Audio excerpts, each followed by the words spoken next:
cyacu uzitegereza imvura isimburana n'izuba, byose byerekana ububasha bw'Imana. hari amakuru namenye kandi y'ukuri, burya ikintu cyose kigira igihe cyacu.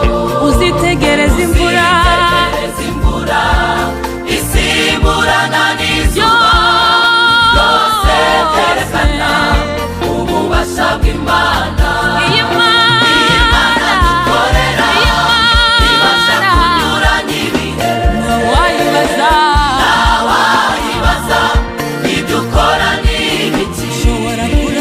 ushobora kurarurira mu gitondo ugaseka, muri byose uhore gushima.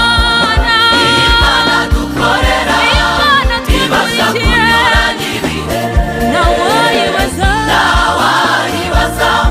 ibyo ukora ni ibiki. ushobora kurarurira mu gitondo ugaseka, gusa muri byose duhore dushima.